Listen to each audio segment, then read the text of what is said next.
Hello, CJ. Hello, Dion. It's not jumping, so hopefully the audio will be good. You can let me know.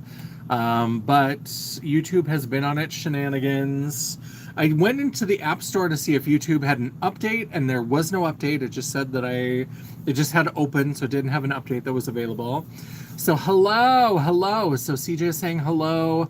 Dion's gonna have me on the TV. Won't be commenting much. Well, we always appreciate when you do chime in. We always love to know you're here. Hello, Grace. How's it going? Hello, Janet.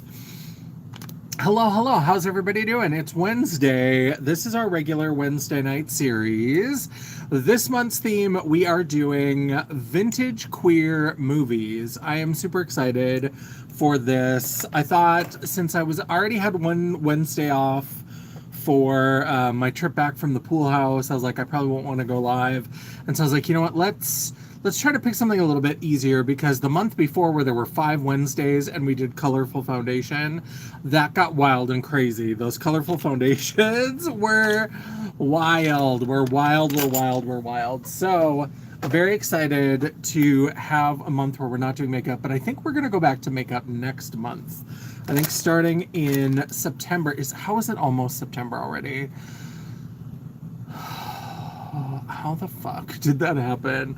Hello. So yes, this month we are doing vintage queer cinema. So tonight we're going to talk about the 1996 British film Different for Girls. Next week we are going to talk about the 1999 film Trick, featuring Nev's brother, Scott Campbell. And then we are going to round out the month with the Wednesday after, where we talk about Beautiful Thing. I'm very excited. That's a very sweet, very beautiful movie. It's a beautiful thing. But that's another British movie, I believe another one from 1996. And yeah, now the first two, the one that we watched, if you haven't already watched them, both Different for Girls and Trick are available on Tubi.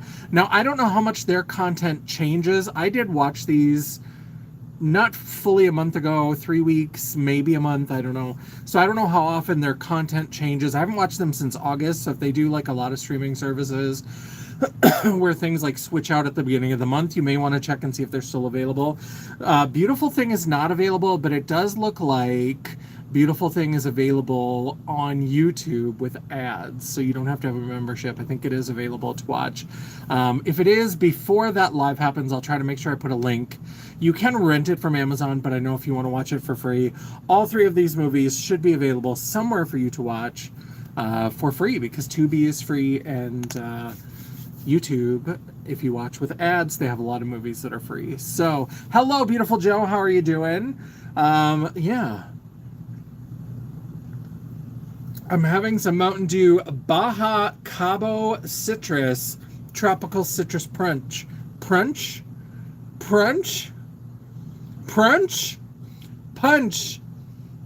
with 0 sugar. My brain was thinking ahead to the 0 and got caught on the R, and it became Prunch. That's, some days I think it should be tested for early onset something. I don't know what it is, but oh, it's crazy. Hello, how are we doing? How is your Wednesday night going? I hope the week is going well for everybody. Excuse me, pretty girl. Oh, I have these nails here. These, I believe, are my last package of Lime Crime nails. And they're in the shade Baby. I wrote the names on the top. There were these sets. There was Blood Magic and Lizard. One was like a green with like an oil slick color over it, and one was like a red with an oil slick cover over it. I loved those. Camel, I used at the photo shoot. That was like the champagne-y gold ones. These, baby, I think these are my last set. Is there? Yep, because I took them out when we were packing up, and I've got one set. Maybe I'll bring these to Minot. Maybe we'll just we'll say goodbye to the Lime Crime era of nails, and I will bring these to Minot. So yeah, we're just kind of hanging out for a little bit, letting people get in, get settled. We'll start talking about the movie pretty soon, but I like to, like we did with the Pride Chats, I like to give people a few minutes to get in, get settled, say hello to everybody, and yeah, then we'll start talking about Different for Girls from 1996. This is going to be a fun one. I should say now, because these are vintage, when we talk about these movies, just remember that, like, these are now, like, 30-ish years old, and so our understandings of sexuality and gender identity have certainly changed in the last few decades. Sometimes they are not perfect depictions, but I actually think that sometimes the not perfect depictions give us, like, unexpected treasures. Things that were not expected. And so here's a great example. Hello, Ravia. Hello, or Ravia Mar. Is that all together? I'm sorry if I'm butchering that. Hello, Ravia. We're happy to have you here. Because one thing that I think about is, for example, in the 80s, Al Corley played Stephen Carrington on Dynasty. And Dynasty was the first like, gay character on, like, a primetime network show. And that was a big deal. He came back and it was, like, kind of in disgrace, but he was always, like, proud of himself or whatever. So he came there. And, like, part of the first season is his lover, Ted Denard, like, comes back and is trying to, like reconnect with him, and they decide to go their separate ways, and they have a hug, and Blake comes in, John Forsythe, the voice of Charlie from Charlie's Angels, comes in and sees them embracing and gets so angry that he pushes Ted Denard and he falls down and hits his head on the fireplace and dies. So it was very kill your gays trope. It was very that. But crazy. But, like, Al Corley was, like, and he was a straight man, but he was playing gay in the 80s. We have a lot of talk about representation. We're going to get back to this in a second, but we have a lot of talk about representation.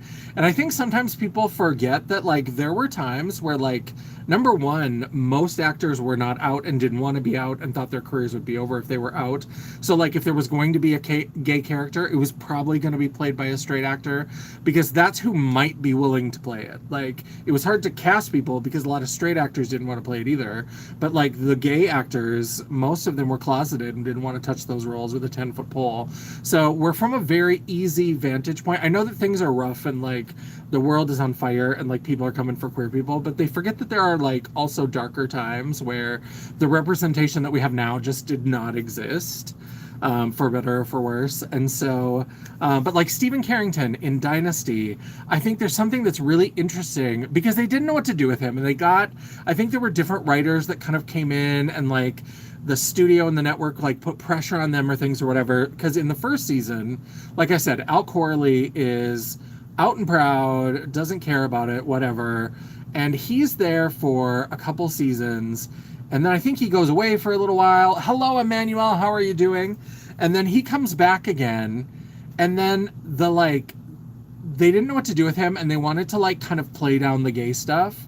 And so they hooked him up with Sammy Jo, Heather Locklear.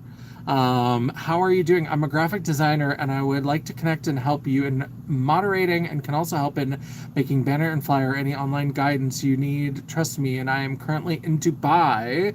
Well, send me a message. All of my information is always in the description box. You can always contact me, and we can talk a little bit more. But Janet is here. Love that. Can also help you boost engagement or make your business aware to people.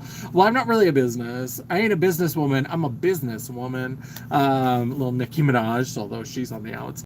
But so Al Corley comes back and they hook him up with Heather Locklear because they wanted to really kind of play down the gay stuff. But then, like, the fact that he was gay and that had been with men, that was always kind of used as, like, a threat. So anytime, like, he and Sammy Jo were arguing, there was always this, like, threat of, I know your past, like, we could talk about your past, like, and it's like, okay. And then later on, there was a new actor, and they, like, let him be gay again, and they hooked him up with a guy, but then that guy died. So there was this big, if you've never seen Dynasty, sorry, there's going to be spoilers for a 40-year-old TV show. Get over it. But at the end of season 5, they have it's like the Markovia massacre or something. They're in this fake European country, and it's this big wedding, and, like, everybody is there, and it's so stupid. So everybody is there, and all of a sudden these like terrorists like parachute in or like zip line in or something and have these guns, and it looks like everybody gets shot. And like it's this big thing because it's the end of season cliffhanger, and so they like shoot everybody, and then when you come back you find out only 2 people have died, and it's like some woman that was there for 2 seconds and the gay guy that was dating like Stephen Carrington. And so was one of the actors Kevin Conroy? No, it was not. It was Al Corley, and I forget the name of the other, but they were like blondie bears because Kevin Conroy was like a brunette, but it was I don't know if he played a different character on Dynasty, but he wasn't Stephen Carrington, or he wasn't the love interest, as far as I know. I'd have to double check the love interest. I think his name was Luke, the second one, and so he was one of the 2 people that got killed, and so there was this thing where we went back and forth where Al Corley was gay and then he wasn't gay. And then he was gay. Emmanuel, I will have to connect after this. We're in the middle of something. I don't have time to give you the full rundown, my dear sweetheart. But don't worry, like it's on my profile. If it's not in the description box of this live, it's on my profile. So we'll get back to you later. We can chat after the live. But yeah, so they did this thing where they kind of went back and forth, and it was in the 80s, so there was sort of this like essentialist idea of either you were gay or you were not. And so it was like Stephen Carrington actually becomes this really interesting like liminal space where you can talk about bisexuality and bi erasure. The fact that like when he was with a man, he was only understood as gay, and when he was with Sammy Joe, then he was trying to be straight, and then when he later goes back and is dating Luke, then he's gay. And it's this, and they did the same thing with Willow in Buffy, where after she came out, then she just insists. She also doesn't use the word lesbian, I don't think, ever, but she insists like, no, gay now, gay now, gay now. And it's like, but also they have this episode where Oz comes back and finds out she's with Tara and like wolfs out and tries to attack her. And it's like, but that would have been a perfect opportunity to explore this idea of bisexuality, that you can have Willow with Tara and not invalidate the love that she had for Oz. And I think that that is something that certainly not anything that they ever intended with Dynasty, but is something that could become a discussion point of like, what if Stephen Carrington is bisexual? What if we're erasing the idea of bisexuality and just saying, oh, he's gay. Well, now he's straight because he's with Sammy Joe, and now he's gay again. And all this kind of stuff is, what if he's bisexual or pansexual or whatever? Certainly, I don't think anybody was talking about pansexual in the 80s, but those kinds of things where it's like, oh, and let me make sure I switch to all messages. Make sure I'm not missing anything with my riveting discussion of Dynasty. Oh, you're early. Am I early? Who's early? I just saw that now, Dion, and now you're on your TV, so I'll never know, but that's okay. Hello. Okay, I don't think I missed anything. But yeah, so it's this possibility to talk about bisexuality, and that's what I think comes from a lot of these earlier movies, is I think that sometimes the fact that they're not like perfect, they're not slick and like produced and whatever, I think it's sometimes there's some realness that even if it's not like the best portrayal, if it's not the best whatever, I think it also gets to a realness. Thank you, my Baroness. I have Baroness, Lady J, and Scarlet. I gotta rep my ladies. I got this from, I think, 80stees.com. I need to go back and look and see if they have one of Jinx or of Zorana, because I do love repping my G.I. Joe ladies. But those are the 3 that I have. I do love it. But yeah, so I think that sometimes there is something there, even if it's not perfect. I say all of that because that's a good intro into Different for Girls, because Different for Girls from 1996, I think has some really interesting things in it. And actually, when I rewatched it, there was something that didn't connect with me the first time. And then now when I watched it, I was like, oh, they're doing something that's actually much more interesting. And so we'll talk about all of this. Now, Different for Girls, if you haven't watched it, if you're thinking about watching it, here's a couple of things to know. Again, this is in the 90s, mid-early 90s, 96. Well, it would be mid to late. Sorry, I forget how decades work sometimes. But 1996, so like this is when like more trans, not that there weren't trans characters before, but like more trans characters are starting to pop up, and they're starting to pop up kind of in different ways, where we do a little bit more kind of thorough exploration of the trans character rather than just having them there as like to teach a lesson or to like explain the problem of transness. Like that, the early days of like any sort of representation, there's always like transgender is the problem that we have to solve and we become better people through it. Prejudice against transgender is the problem and we have to solve that. They did the same thing with gay and lesbian, like gay is the problem and we have to solve it, like those kinds of things. So because of the time that it's happening, now there are more trans characters popping up. They're almost exclusively trans women. Like I think there are some smaller like indie films that, you know, probably had some trans men characters in them, not a lot. Some trans masculine characters, but not a lot of representation. It's mostly trans women characters, and they're almost exclusively played by cisgender men. Now, sometimes they would have cisgender women play them. Again, it's that question of representation of, yes, we need more representation, but also understanding that time, there weren't a lot of out trans actors that, you know, a lot of people, again, there was a lot of prejudice, there's a lot of things that were happening, and so you know, there's lots of, it's a very nuanced thing rather than just saying that trans characters should only ever be played by trans actors. I think that absolutely there's more of an argument in that direction now because we have more visibility, although as we've said, the climate that we were living in, the visibility that we've built up hasn't necessarily always served us the best as we've moved into the future. Hello, Taylor. How's it going?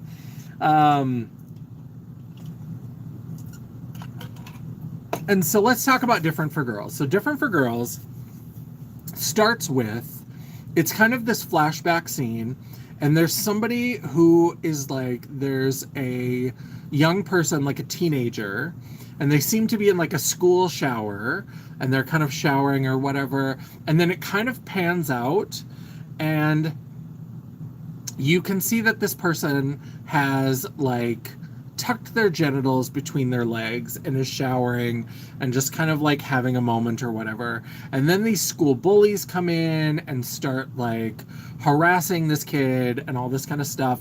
And then this other kid comes in and like defends the kid in the shower and like pushes off the bully and gives the kid his jacket to put around them and like leads them out or whatever. So that's kind of the preview. And then, I'm doing well, Taylor. We're just talking about Different for Girls from 1996. This is a classic queer cinema movie. It's available on Tubi if you want to watch it. And so then we kind of flash forward to the future, and there's this guy, Prentice. I think his name is Paul Prentice, but he goes by his last name. Everybody calls him Prentice. And he is like a delivery driver, like a messenger, on a motorcycle. And so he works at this dispatch office, and they get like packages and messages and stuff. Oh, is it here on YouTube as well? Perfect. So it's also available on YouTube.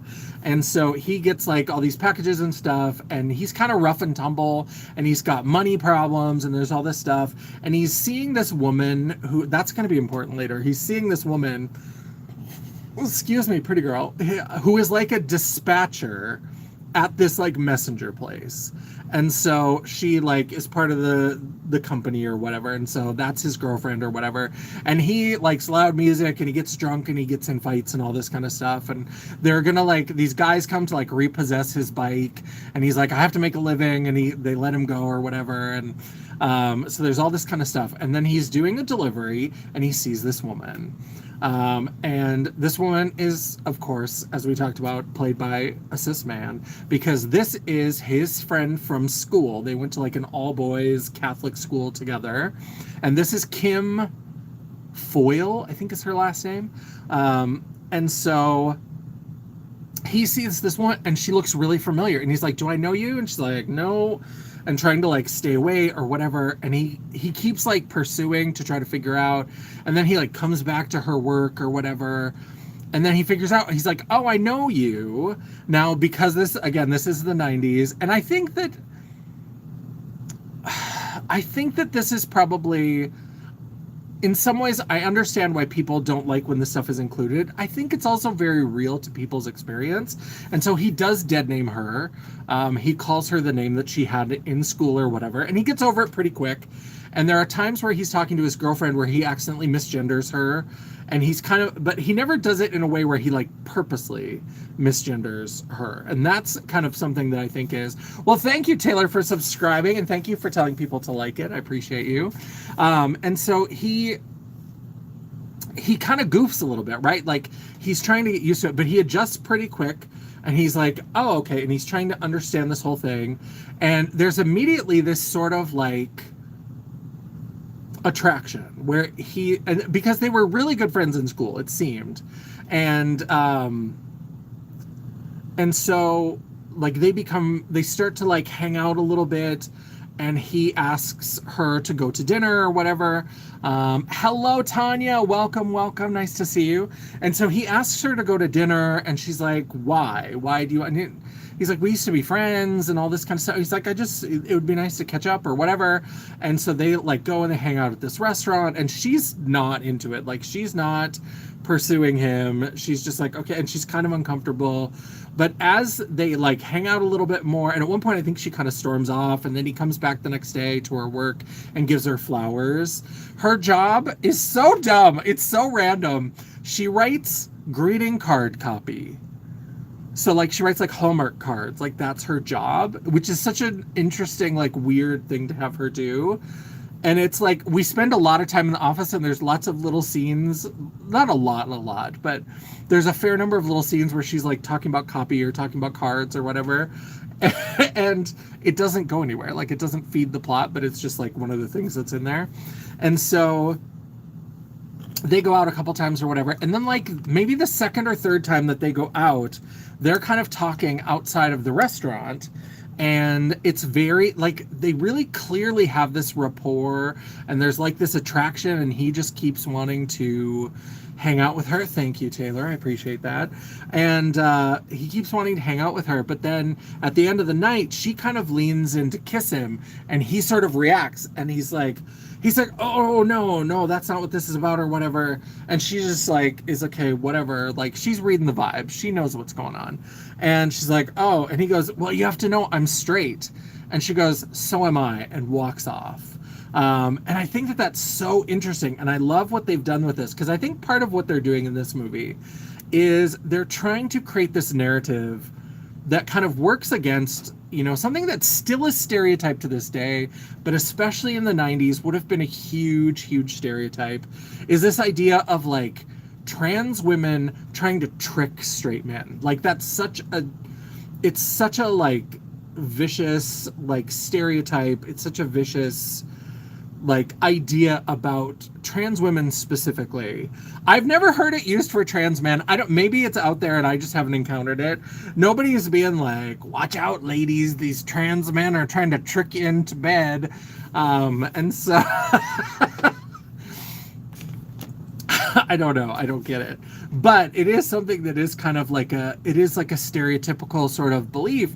And it's working against it because he's clearly the one pursuing her. He's the one who's like chasing her and like insisting that they go out to dinner and catch up. And when she kind of like exits, he like goes and brings flowers and apologizes and all that kind of stuff. So he's clearly pursuing her and is interested in her. And then when she finally responds, then he's like, oh, I'm straight. And she's like, I am too. And it really kind of sets up this idea of, you know, like she from the very beginning is like, trans women are women, period. And it's still a message that people need today, but it was certainly a message in the 90s that would have been very strange to the ears of some people. And so just putting that kind of out there. And so I thought that was interesting that they're really kind of playing with this idea of, you know, there's people are always putting out this stereotype. Hello, Don. How's it going? Yeah, I have never heard that about trans men. I don't know. I don't know why. I think I know why, because men are the problem always, cisgender men. And that's where they would fall into that discussion most of the time. But and so then he like keeps going after her or whatever, and then but here's where it gets complicated, because then he's also got a girlfriend, right? So he's like pursuing her, and then he wants to like hang out with her some more, and he's like, he wants to go and hang out with her, but he's got a date with the woman from the package place, and he just completely lies to her. So he's not a great guy. Like, that's the other thing that complicates this, is that he's not a very likable protagonist necessarily. And so he lies to his girlfriend and says that he's got a buddy from school, and that's where he's like always mixing up pronouns. So he's not mixing up pronouns to Kim, but when he's talking to his girlfriend, he kind of goes back and forth between using he and she gets confused. Like, the girlfriend gets confused and is like, well, is it a male friend? And it's like, well, yeah, but then there's also, and then he's trying to explain why he's going back and forth between he and she, and it's just kind of, so that's like a thing where you're really like, you're kind of icky. Like, you are lying to your girlfriend, you are leading on this trans woman, and like, you're pursuing her, and when she responds, you're like pulling back and saying weird things. So it's very odd or whatever. And so then they have dinner or whatever, and they're having this, hello first last, how are you doing? And so then they have this like dinner, and then they're having this discussion or whatever, and he's like getting drunk, and he's clearly like trying to work through his feelings about the fact that he is attracted to a trans woman, and that he knew this trans woman before she had transitioned, and all of this kind of stuff. And so he's drunk and belligerent, and he like goes outside, and they're arguing or whatever, and he decides to like, he's like, why are we all like so hung up on genitals? Why are we so hung up on penises? And he like whips out his dick and like gets up on this park bench and is like making a scene, and the neighbors come out and they call the police. Hello, your hair looks like lesbian cut. Hello, One Love. I imagine that is supposed to sound like an insult, but in fact, I call this the lesbian math teacher haircut. So you're late to the party. I've called myself a lesbian long before you did. And so he like whips out his dick and is like making a scene. So they call the police or whatever. And she's just trying to calm the situation. She's like, put your dick away. She's like, we're sorry. He doesn't mean this or whatever. And he just like keeps causing a problem. And then when the police come, then they grab him for like, that's all right, One Love. I don't mind at all. I love lesbians. If the world were fair, I would have been a lesbian. But people always ask, why do you like men? And I'm like, I'm attracted to men. That doesn't mean I like men. So, and this story, like from this movie, is very much why. And so he's like very belligerent, and the police come and they grab him and they're taking him away for like indecent exposure. I forget what they called it. It's British, so I think the terms are a little bit different, but it's basically indecent exposure. And then she's like, can't we just work this out? And she like puts her hand on one of the cops' arms, and he's like, take her into, that's like, I forget, again, it's like British terms, but it's basically like resisting arrest or, you know, assaulting an officer or whatever. And she just like grabbed his arm or whatever. Like, it wasn't anything. So then they'd like take her in, and there's this is where it's a little bit icky, because is there anyone like me? I'm not attracted to anyone. There's lots of people who are on the spectrum of asexuality, Dawn. You are not alone at all. But yeah, so then she gets taken in and she gets booked. And this is the thing where then the police like coerce her into not testifying on Prentice's behalf by saying, we could just let you go and this could all disappear and you'll be fine. Or, you know, we'll have to take you to a men's prison. And so they like threaten her with taking her to the men's prison, and they like threaten her like, oh, we're going to take you to this cell. Maybe there'll be a big, mean, drunk man in there. And it's just like, and so all of this stuff about the like transphobia and the police is part of this whole scene.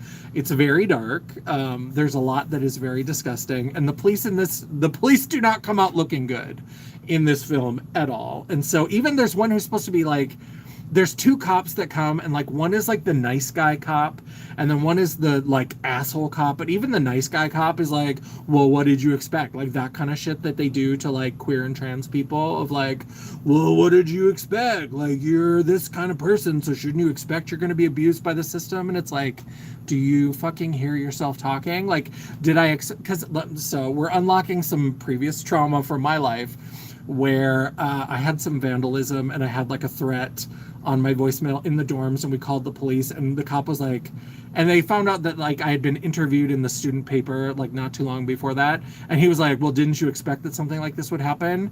And let me tell you, with the way that I lost my mind on that fucking university like rent a cop bullshit, I was like, did I expect to have my car vandalized and to have a death threat from the phone in the lobby of my dorm because I was interviewed in a newspaper? Like, is that what you just said to me? And I had a friend with me who was like, calm down, because I was about to go down for assaulting an officer. So but yeah, so it was that kind of thing where like even the nice one is like, well, didn't you kind of expect this or whatever? And so they like are basically blackmailing her to not testify about what happened, because the officer, oh, and then also while they're going to the police station, the officer like assaulted Prentice and like beat the shit out of him or whatever. So they were like, we know he's going to file a complaint and we don't want her to testify for him. So they threatened, they're like, we'll drop the charges if you agree not to testify. If you testify for him, we're like putting you in a men's prison. We're going to hit you with whatever we can, like all this kind of stuff.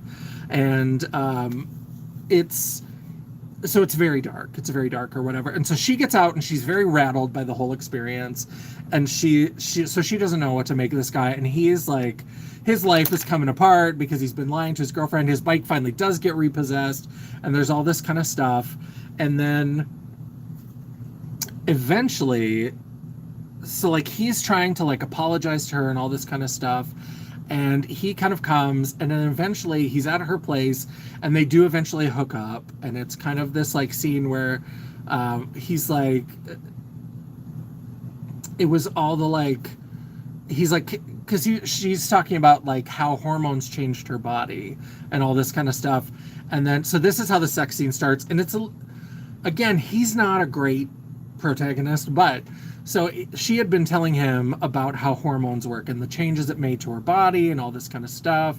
And he's like, can I see? And so then there's this like striptease moment where she like, takes off her top and she shows her breasts and then takes off her skirt. The 70s bush that was happening in that movie, like, there was wiggery afoot. It was a lot. I was just like, I mean, I know that, like, do we have to, like, give her the, like, full 70s, like, Afro bush? Like, is that necessary for this film?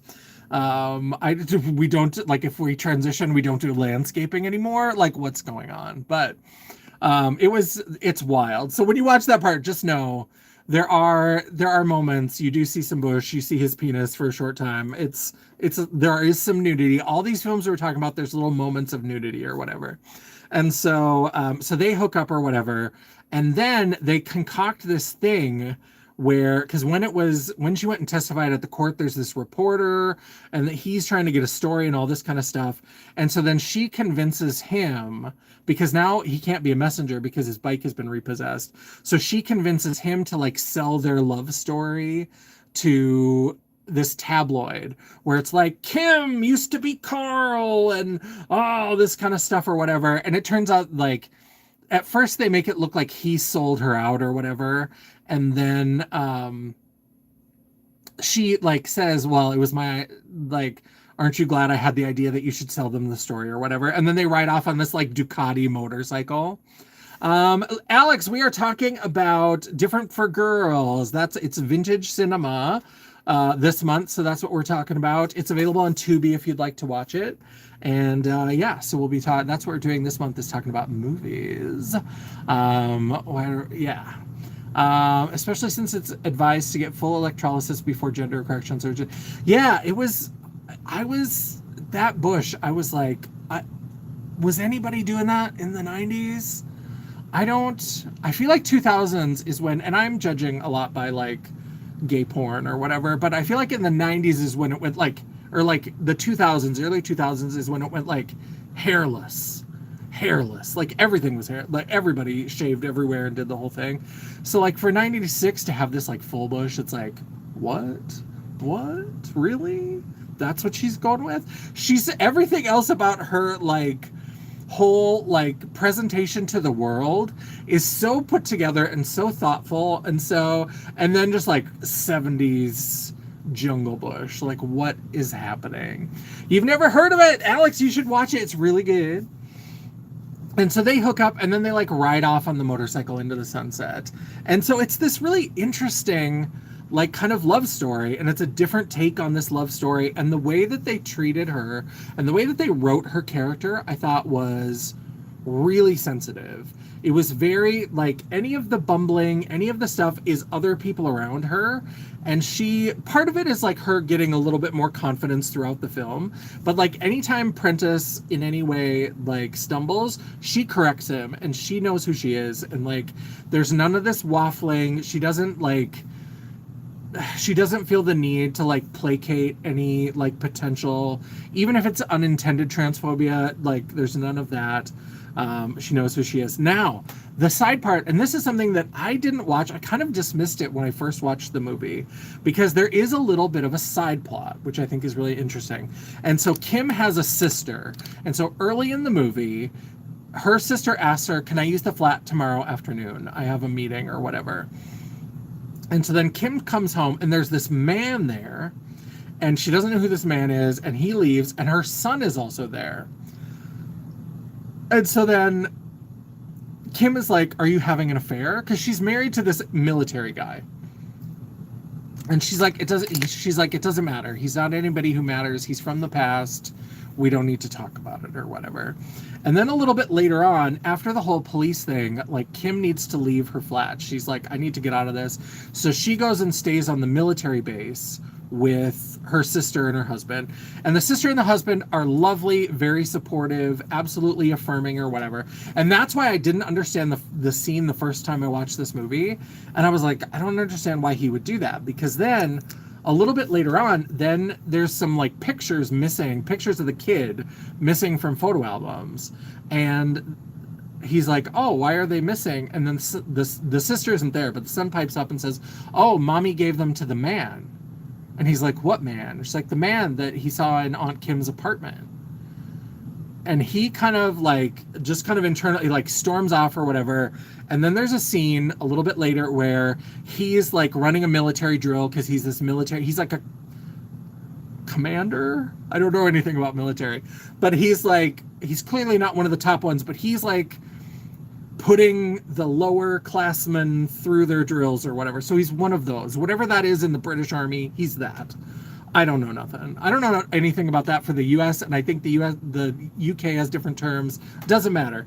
People are running around, jumping on things, climbing up ropes. He's the one telling them to do that. So that.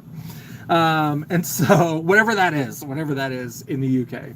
If Ellie Mae were here, I would ask her, but she's not. So he like gets mad at this recruit because he's not able to climb over this thing, and he keeps like pushing him down, and then I think eventually he punches him or whatever. And then there's this scene where they're back at the house, and Kim is still like a drill sergeant, something like that. Yeah. And so he is I can't believe I didn't think of the phrase drill sergeant. Hello, Tina. Yes, we are talking about Different for Girls. We're talking about a little side plot in Different for Girls. And so he like gets put on administrative leave or whatever, and his wife is like, you've never had anything like this before, and he's all like frustrated because he's like, I've been here for 25 years and I've never had even a black mark on my record, or blah blah blah, whatever it is. And so then the scene that I'm talking about is then right after that is they're upstairs, and he's like in the kids' room watching the kids sleep, and Kim is in the doorway because she confronted her sister, and the sister admitted that their son was actually the child of that man who had been in the apartment. So she wasn't having an affair, but he wanted to see like pictures of the kid or whatever. And she's like, I'm not interested in this man. I'm with my husband. I love my husband. We are great together or whatever. And so she has been like lying to the husband about who the father of the child is. However, then in this scene, he admits that he knew that he couldn't have children. And so he tells Kim, he's like watching the kid or whatever, and he said that like they had been trying to get pregnant and nothing was happening, and so he went and got tested, and he's like, they told me that I was infertile, and he's like, and now I have a son. And she's like, what do you feel about this? And they're just kind of talking about it or whatever. And this is the part that like I didn't connect the first time, because he said something like, he's like, yeah, so I'm not, whatever the kid's name is, I'm not his dad. And he's like, and you're not really Aunt Kim, are you? And I thought it was like this moment of like transphobia. So I kind of dismissed it.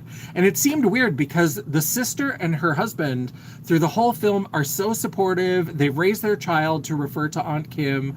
There's never any like hint of transphobia from the family. So when he's like, yeah, so I'm not his dad and you're not Aunt Kim either, are you? When I rewatched it, I was like, oh, dummy. What he's doing is he's making a statement about, and as a queer person, I should have figured this out so much earlier, because, I mean, we talk all the time about chosen family. And what I think he's saying, my interpretation of it, now that I've rewatched it, is he's saying, like, biology is not the only determinant of family. Is he saying, yeah, so I'm not his father and you're not Aunt Kim? Because he does believe that she's Aunt Kim. He does understand that trans women are women. And he does understand that, like, she absolutely is Aunt Kim and he absolutely is that child's father. He may not be biologically the sperm donor to that child, but he is that child's father. And I was like, for 1996, I was like, and I think that's why, is because I'm always waiting for the other shoe to drop in a lot of queer movies. That's why it was so hard for me to watch Schitt's Creek the first time, because I kept waiting for the horrible, like, when are we going to have the episode where David's sexuality is like the problem that we have to talk about? And it never was. Like, they just lived in a world where people got to be who they were. And so, but I was waiting for that. And so I think because at the time, I just assumed he was being transphobic because I didn't like have any context to read that in any other way. And so now I watch it and I'm like, that's actually a fucking beautiful moment where he's like, because there's this question between them of like, what are you, so you knew that you weren't the father? And he's like, the fuck, I'm not the father. He's like, absolutely I am. I get to define that for myself the same way you get to define your identity for yourself. And I was like, oh, I was like, ally.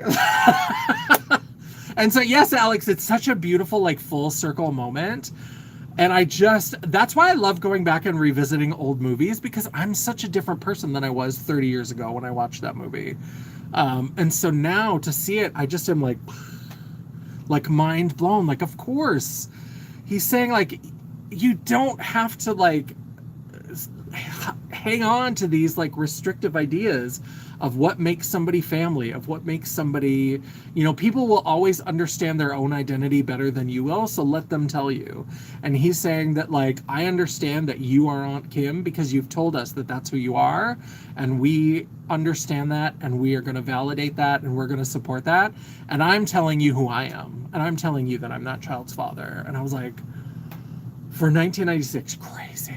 First time I came out to my niece, she's an adult with her own family, she started calling me auntie immediately. Her kids too felt, oh, I love that. I love that. Yes.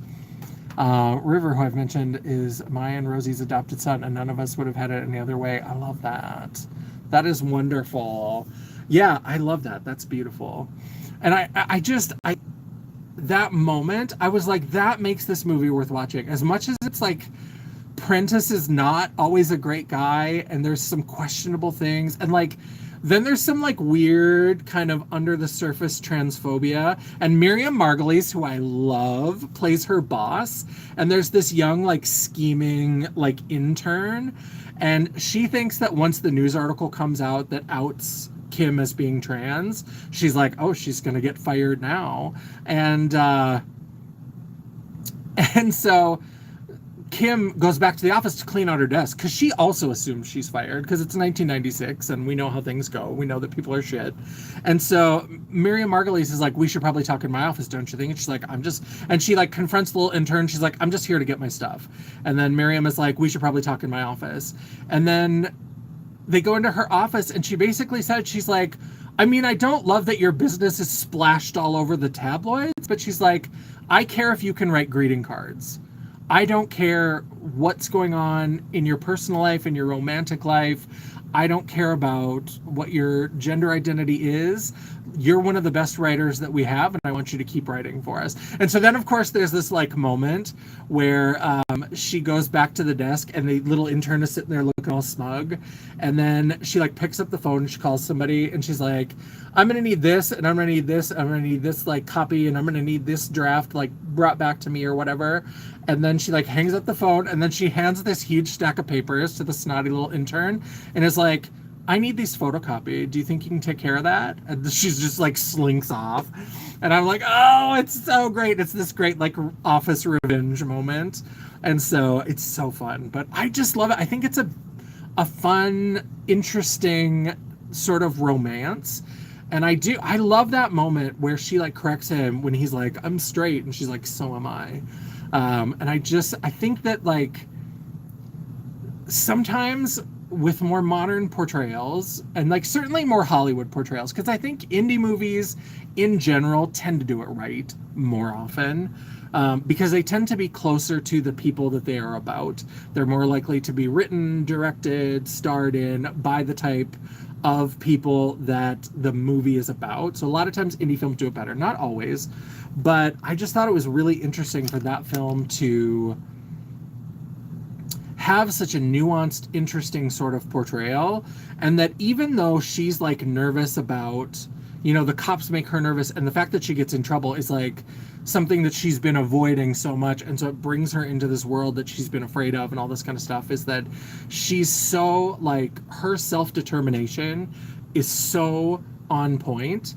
Prentice is the one who's like struggling and flailing and trying to figure it out, and she's like trying to help him, but she also doesn't put up with a lot of bullshit. Like when he like has his big breakdown and gets her in trouble with the cops or whatever, that's where she goes to live with the sister, and she like puts distance, and she's like, you need to sort yourself out. But then she also does come through for her friend, and she you know, testifies for him at the trial, and it's really beautiful. I thought it was really, really good. Again, I don't come out liking Prentice a lot, but I don't mind that they're together. Like, I do love that, even as kind of problematic as his character is, I love that there's this through line of when they were friends as kids, and he protected his friend, and like that they just had this bond, and that bond turned into something else with who she had become throughout her life, and then they reconnected, and I just liked it. I just think that even the like little bit of like prickly, like, oh, that's kind of maybe not great, I just think that the overall way that everything is depicted and put together, I think is really, really good. So if you have not already watched Different for Girls, I would absolutely recommend it. Like I said, as far as I know, it's still on Tubi. It's also on YouTube. CJ said that it was on YouTube, so that you can watch it here as well. And yeah, that's kind of my thoughts. Those are my thoughts on it. I'm very excited for next week. If you do want to watch next week's film, as far as I know, it's still on Tubi, and it might be here on YouTube as well. It's Trick from 1999, and it features Scott Campbell, who is Neve Campbell's brother from Scream. He also was in Reefer Madness, the musical. If you've never seen that one, I should just sometime, maybe one of the months theme will be like talking about some of my favorite wacky, campy musicals, because I love Reefer Madness. And Scott Campbell. God, can I tell you a story about Scott Campbell? So I talked with him on Twitter a little bit. Because I've like off and on done these late night movie events. I love late night horror hosting and stuff like that. And I've done like indie horror films, and I've done some other things. And it was always Miss J's Friday Night Frights, because we would do them on a Friday. And so Miss J's Friday Night Frights, we would do different things. And one time on 4/20 happened to be a Friday. So April 20th. So we did Reefer Madness. We did the original like propaganda film. There was a colorized version where they added colors, and it's so funny because they colored it in like the campiest colors. And like anytime, if you've never seen the old propaganda film Reefer Madness, like anytime anybody blows out, it's a huge cloud. They're like, And so everybody's marijuana smoke clouds were like brightly colored. So like one character, their clouds were always pink or bright green or purple or blue or whatever. It's so wild. And that it's so funny. You should watch it. But then somebody took that film and made a musical out of it called Reefer Madness the Musical, and Scott Campbell played the lead. And so when we were doing Friday Night Frights, the original Reefer Madness, that old propaganda film, is in public domain, but the musical is not. So I was trying to research and trying to find out where the rights were. I could not find, because at this time, some of the things we were doing, I was still working with like some of the licensing companies who are bullshit, by the way. Like Swank Motion Pictures, fuck them. Because they want, like, you'll want to show a 40-year-old slasher film and they'll be like, that'll be $300. And it's like, we have a 75-seat theater. We're going to film maybe 30 of those seats. And so for $10 a piece, I was like, first of all, that's the entire money. That's no money to the theater, no money to me, no money to like build the series, anything. So how about you eat my entire left ass cheek, Swank Motion Pictures? That's why I started doing indie movies. And so, but I'm still trying to like find the licensing or whatever. And finally, I just got a wild hair. This is when I was still on Twitter. That's one time where, let me tell you, Elon Musk can eat the right side of my ass, because that's one thing I will dead name Twitter until the end of time. I'm not calling it X. That's so stupid. I hate it. Twitter forever, and it's garbage. But I used to be on Twitter, and so I just randomly like messaged Scott Campbell on Twitter, and I was like, hey, I'm a big old drag queen. I want to show Reefer Madness the musical. How do I get the licensing? And he wrote back, he's like, just show it. He's like, just show it. He's like, there's been this whole thing with the rights, and like they weren't doing anything with it. The company was kind of garbage, and then they sold it to some company in Germany, and they're not doing anything with the rights, so he's just do it. And so then I kind of like jokingly, I was like, are you gonna show up to testify for me when they haul me in for like copyright or whatever? And he was just like, LOL. He's like, sure, I'll be your character witness. I was like, okay, got it. I was like, I'm gonna screenshot this. And so Scott Campbell told me to break copyright law and show Reefer Madness the musical. So we did. And it was a great show. It was a lot of fun. It was a lot of fun. That musical is very fun. It's a good time. So that's my Scott Campbell story. And he is in the movie that we are watching next week. So if you want to be ahead of the curve, if you want to, you can look up Trick on Tubi and watch it before we have our big discussion. And basically, this is about a guy. We'll talk about it next week. I don't want to. There's one line in there that I'm just like, girl. But it's this guy who's like a musical theater writer. Like he writes musicals. And he goes to a gay bar and he sees this go-go boy in a thong and is instantly smitten. And then he sees him on the train and the guy is like hitting on him. And so they decide they're going to hook up. But then he's got this awful roommate who's like a straight womanizer. And so then they're there. And then the roommate gets home early, so they can't hook up there. So then they're going to go to this other place and try to hook up there. So they're trying to find a place to hook up. And all these shenanigans ensue. And we'll talk about it next week. But if you want to... I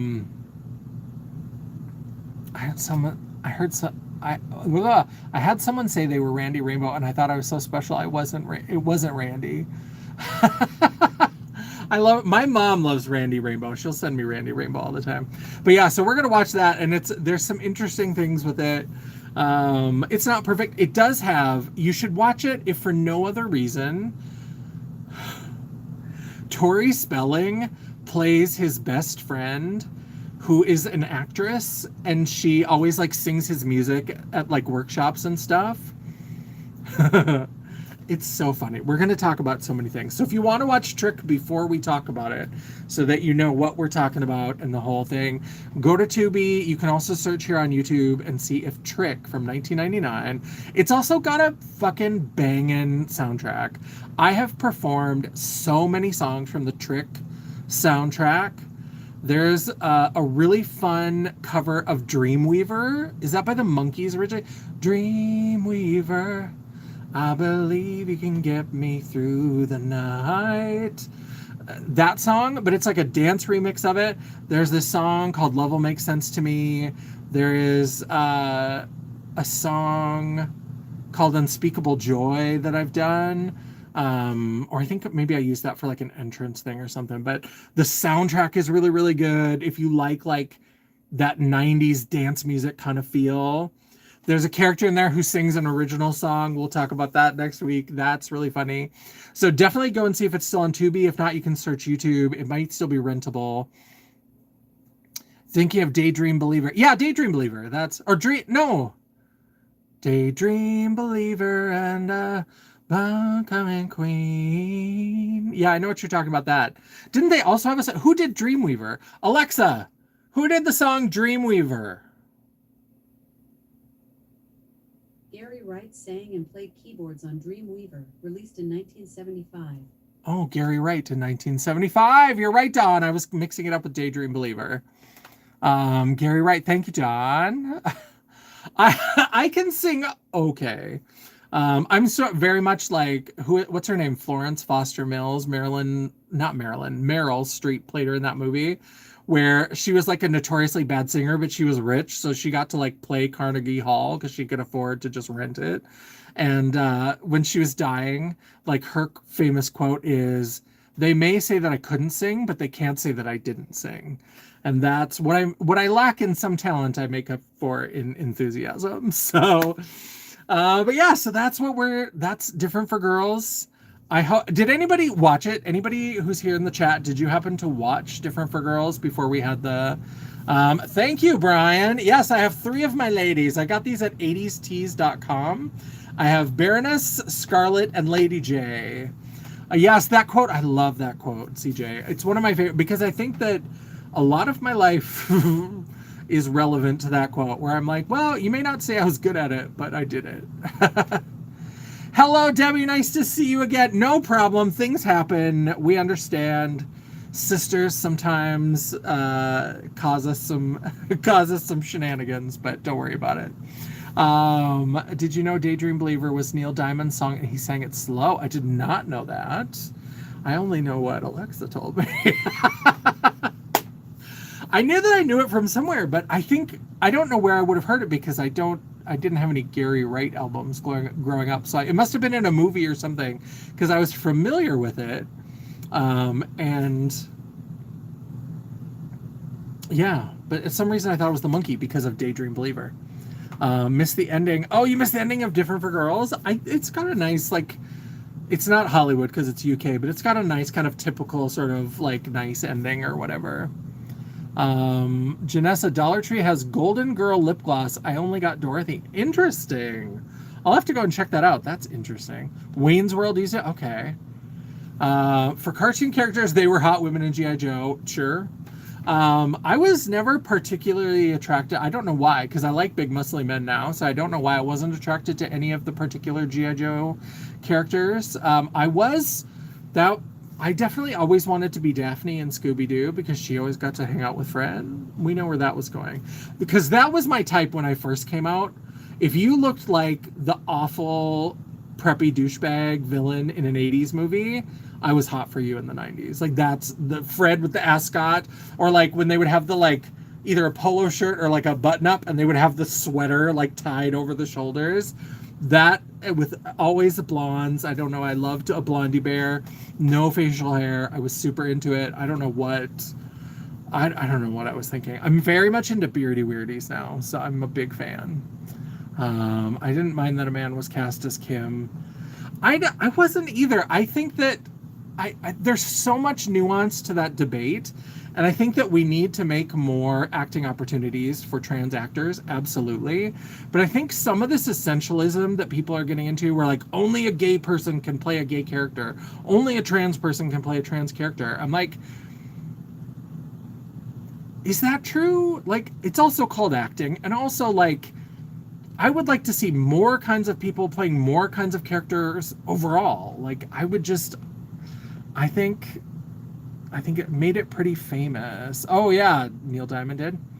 I loved playing with G.I. Joes. I had a lot of G.I. Joes. Oh, and I talked to her about that. Well, thank you, Debbie, for talking to her. We appreciate that. Like the James Spader character, James Spader type. Ask yes. I like Scooby-Doo as a kid. I even like Scooby-Doo.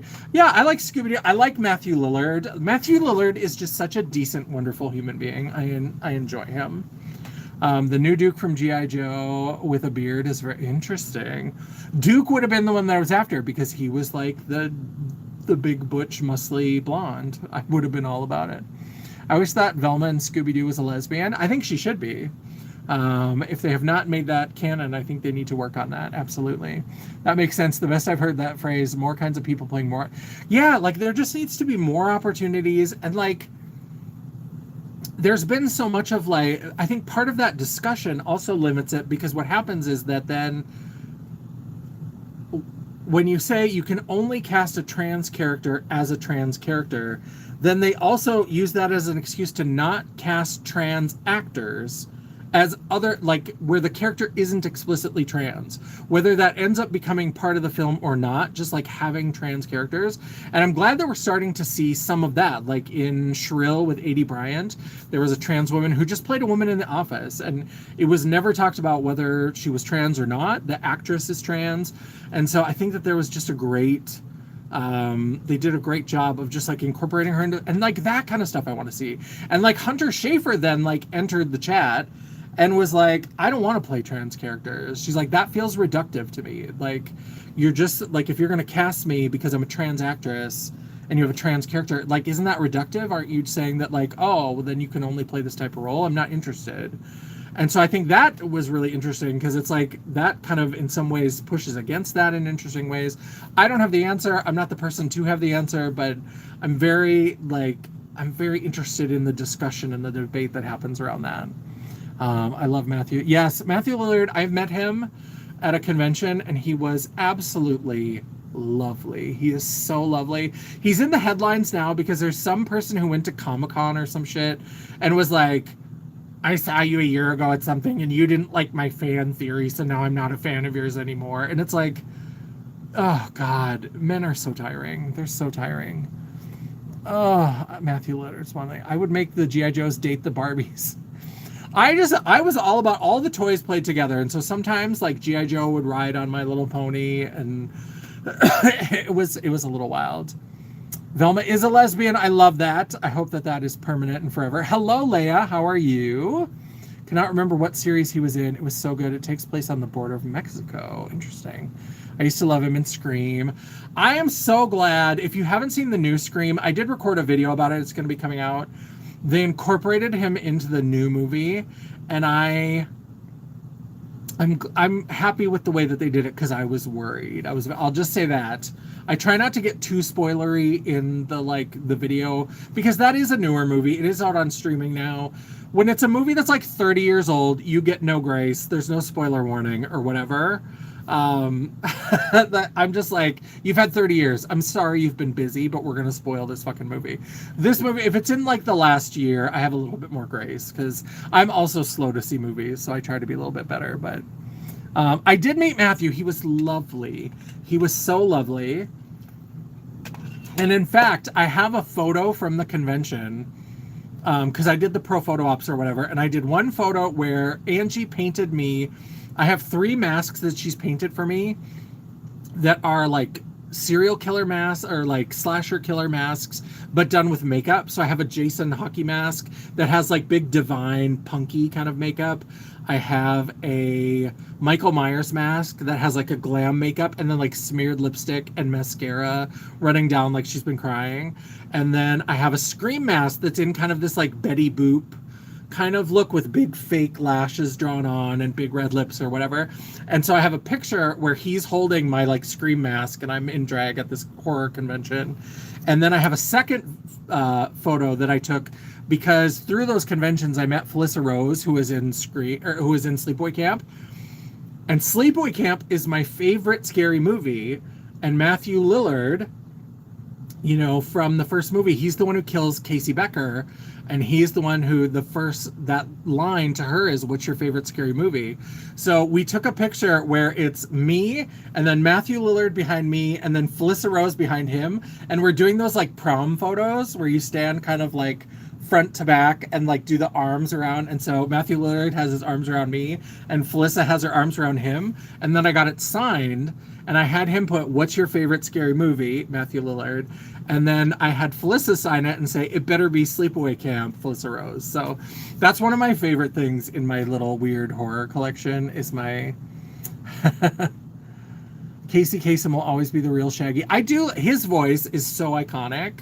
But I do love Matthew Lillard. He's so beautiful. It's 30 years old. Oh my God. The original is the best. Are You That One Artist? That's so, yeah, he was lovely. And he's so good with fans. And that's why this whole new story that's come out where they're trying to smear him, because basically, this is why I hate the internet. This is why I hate fan culture, is because it can be so toxic and so stupid, because we're so obsessed. Number one, the whole multiverse thing. I'm so sick of like everything has to be about the multiverse. It's the multiverse.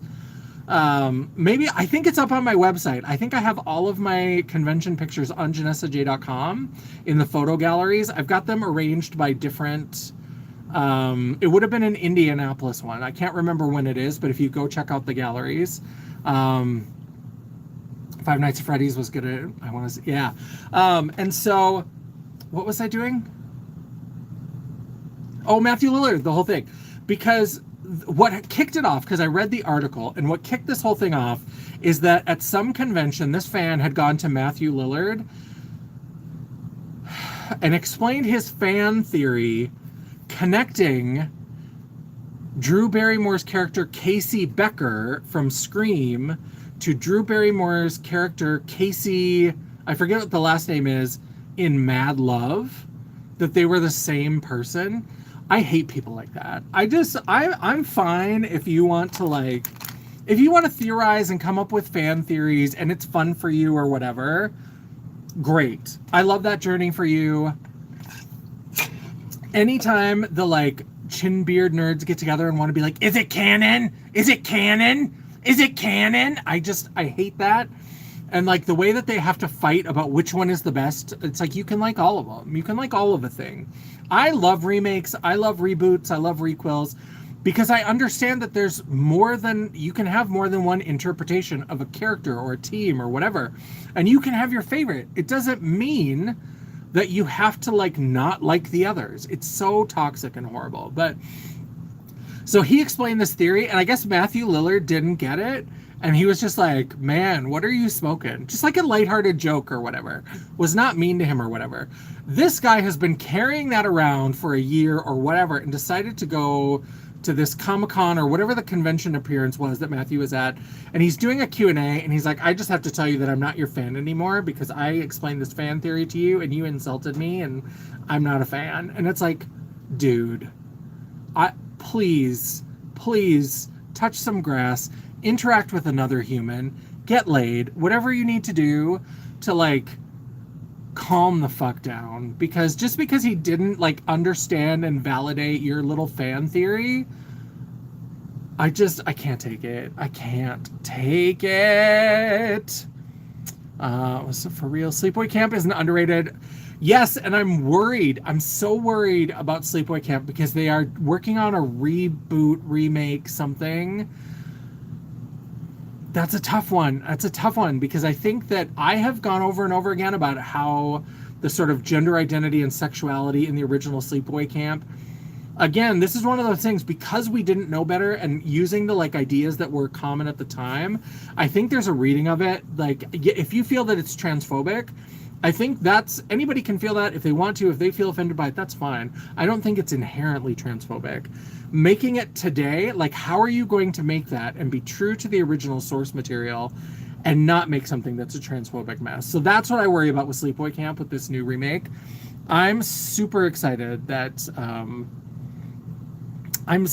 see it, but I'm also nervous. Sleepaway Camp 2 is one of my favorites. Sleepaway Camp 2 is very fun. There is some more that has some stuff that is inherently transphobic, which is kind of icky. I didn't catch it at the time in the 90s. I was closeted, not aware when I first saw it or whatever. Now I look back and I'm like, oh, okay, not great. Isn't there 4 sleep? Yes, so there's Sleepaway Camp 1, 2, and 3. And then there was a fan-made movie. They were starting to make a 4 and it never got completed. And so then somebody pieced together the footage and added in some weird, and it's mostly voiceover and flashback. It's not very good. And then they did make a Return to Sleepaway Camp. So there's a 5th one. And now they're doing some reboot, requel, whatever they're doing with that. So I think there's 5 currently, and they're working on a new one. The Bridge with Matthew Lillard, that's the series. So good. Oh, I haven't seen that. Fan theories can be fun or intriguing and should usually... Yeah, and I think that as long as people don't have to act like it has to be true and valid, and especially like when you're that invested to go to the star and if they don't get it, and you're just like, you're so butthurt about it, it's like, stop. Just stop. I get being disappointed, but then to like track him, that's wild business. To like track him to another convention and like have to tell him like, you didn't like my fan theory, so I'm not a fan anymore. And it's like, girl, calm down, calm it the fuck down. I love Hell Night with Linda Blair. I like that. I watched that not too long ago. I'd never seen it. I'd always seen the box cover and never rented it as a kid. I don't know why, but I saw it not too long ago and it was good. The girl that played the killer in Sleepaway Camp Part 2 and 3 is Bruce Springsteen. Yes, Pamela Springsteen. I don't think she does a lot of conventions. I wish she would. I would love to meet her sometime. Not that I've been going to horror conventions anymore, but if something, like if I changed my life around and started like budgeting to go to horror conventions again, it would be fantastic to meet Pamela Springsteen, because I've met some of the people who were like the victims in 2 and 3.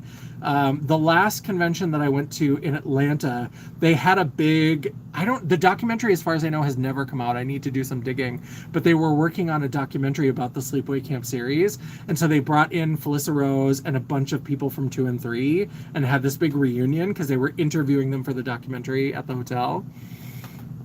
I would love to meet her. I think that's fun. Hi, Leia. Hello. People saying hello. Have I met Sven Gulli? I have not. The only horror host that I've met is Sammy Terry from Indianapolis. And he was kind of a kick, and I might have accidentally offended him a little bit because I just watched this documentary about horror hosts, and I swear when I saw him, I swear he's one. I was like, were you in that film? Whatever. And he was like, no, it wasn't in that one. And I was like, please shoot me in the face. Sorry.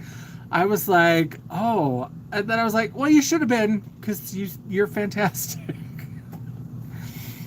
I have 2 Great Danes named Puppy and Learner. They are dogs. I love that. I love Great Danes. When I would travel to Seattle for work, you could bring your dogs to work. And there was somebody who had a Great Dane puppy. His name was Moose, and he could, like, when he would jump up, he could put his paws on my shoulders and be face to face with me. He was so cute. Oh my god, I loved him so much. Love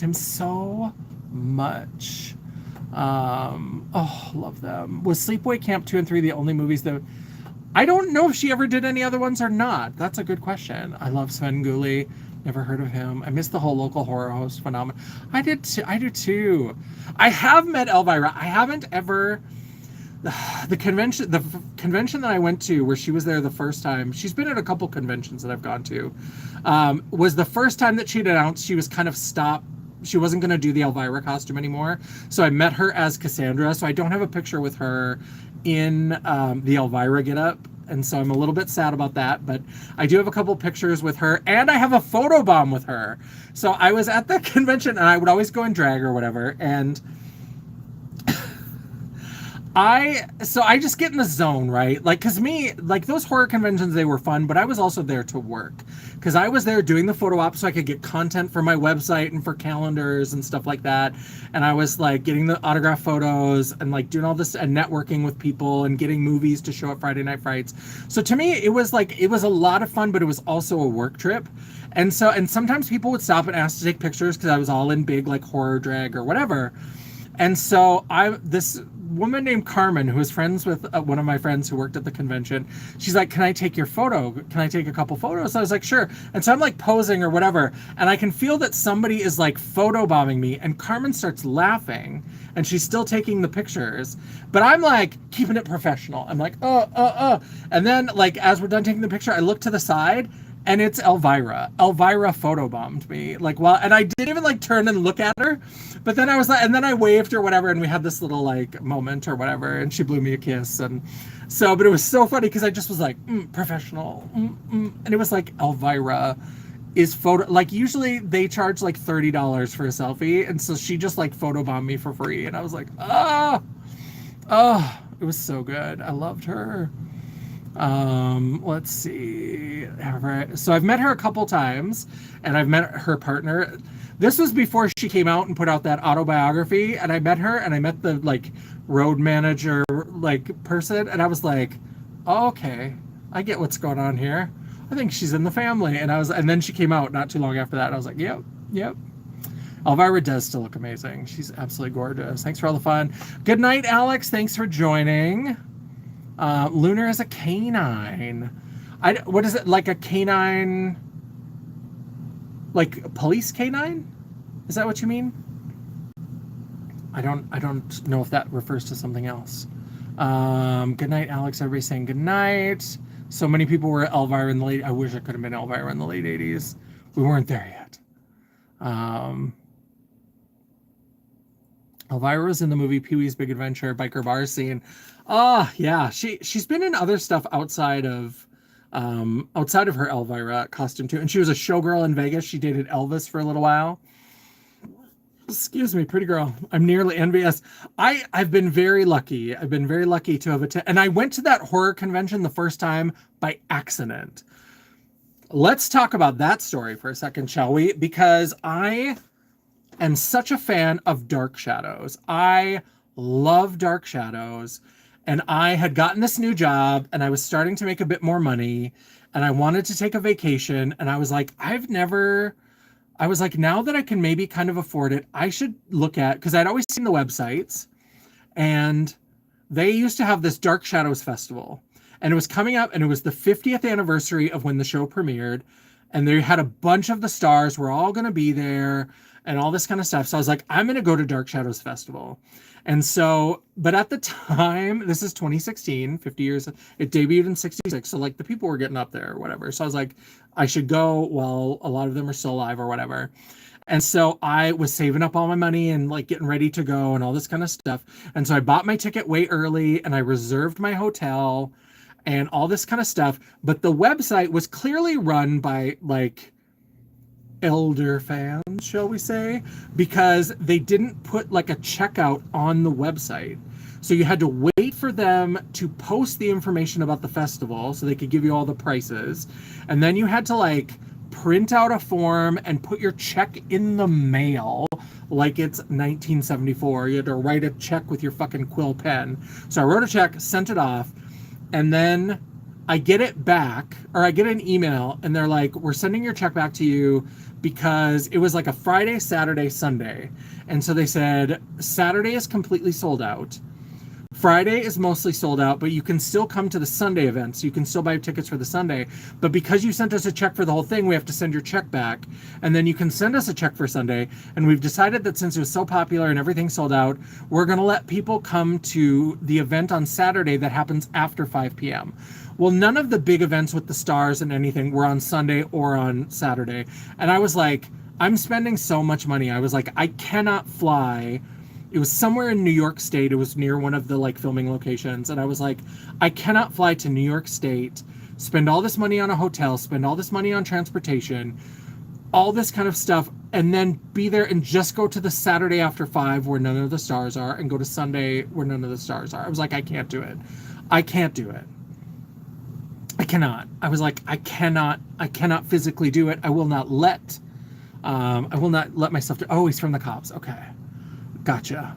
I was like, I cannot do it. So what I did is I just started Googling. I was like, comic convention, and then that weekend. So I just start Googling to see where I can go. Because I was like, I'll pay the change fee on the flight, because I bought a flight that you could change, and it was like $200 or whatever. And so I was like, I don't love spending $200 on that, but I was like, it's fine or whatever. And so then I'm Googling, because I had the vacation, I had a plane ticket. I was like, I was able to cancel the hotel without any charges. And so, yeah, it pissed me off. And I wasn't going to go anyway because I was like, I can't justify it if I'm only going to those events. And I was mad at them. And the woman on the email was like, you should probably try to come because I think they didn't do the festival again after that. They've done littler events, but because it was the 50th anniversary, they were like, this is kind of our last big hurrah. So she's like, you should try to come. And I was like, I'm not going to come if I can't meet any of the people. So I was like, no, thank you. I'll just get the refund or whatever.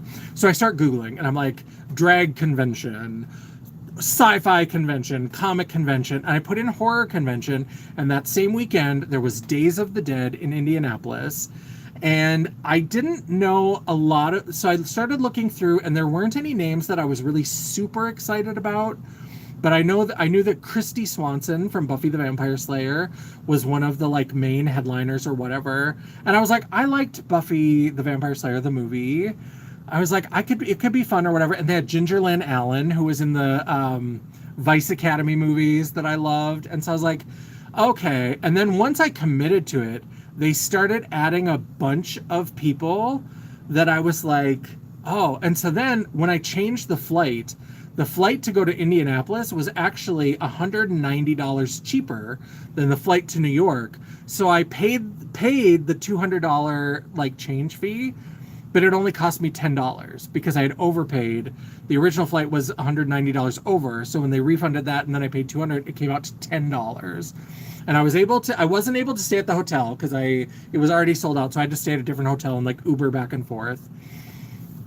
And so I was like, I'm going to go to this. Maybe it'll be fun. And then I was like, if I'm going to go, I should do it in drag. I should do the photos in drag. I was like, then that way, even if it's not like super fun, if it's not my thing, at least I'll get content out of it, right? Like I'll get photos with celebrities and stuff I can put on my website, whatever. I was like, let's just do it. I didn't know what to expect. 2 weeks before I went, they added Felissa Rose. Sleepaway Camp is my favorite horror movie in the whole world. And so I was like, clearly I was meant to go to this. And then I went and had a blast and it was a wonderful time. And then I went, so from 2016, then I went to 2 a year for 2017, 2018, 2019. And then the last one I went to was right before COVID. I ended up going to Atlanta in 2020. They did it in January. And that was the last big like event. Well, I had a drag show at the very beginning of February before everything really locked down. But like that was the last big trip that I had before the pandemic. So went to Atlanta. But yeah, so that became a part of my life for several years. I loved it. And it was so much fun. And I met Felissa Rose. And it was so fun because we just like clicked immediately. She loves kooky, wild, crazy, big drag queen, mouthy people. So like, because I went in, I bought the VIP tickets because I was like, because they had things like line jumping. And I was like, again, this is a work trip. And I was like, I can justify the extra expense because it was like $35. Maybe it was 3 days, Friday, Saturday, Sunday. The whole weekend, if you bought a weekend pass, was like $80, $75, $80. And then VIP was $200. But you got like a little swag bag. They had a VIP lounge where you could get like snacks and drinks. And I was like, then I'll have to pay for less food. And you got line jumping privileges. So I was like, with the photo ops, because apparently you have to stand in line for a long time sometimes. And I still had to stand in line, but then you were at the front of the line. So you got done with them faster. And I was like, then that way I can go and do other stuff. And I was like, I'll just do it or whatever. And so part of the thing you could do with the VIP ticket is you could go in 30 minutes early. Now, a lot of people nobody told me that they weren't like often set up 30 minutes early. The real diehard, the really good like fan people were there. And I walked around and I could not find Felissa Rose's booth. I don't know what I was doing. And then somehow, then I was like, well, I can't find her. Maybe she's not here yet or they haven't set up her table. I just was blind, because let me tell you. So then I was like, there's Ginger Lynn Allen. I'm going to get in her line. Her table was right fucking next to Felissa Rose. I don't know how I missed it. But so then I'm standing in line and I'm next to meet Ginger Lynn.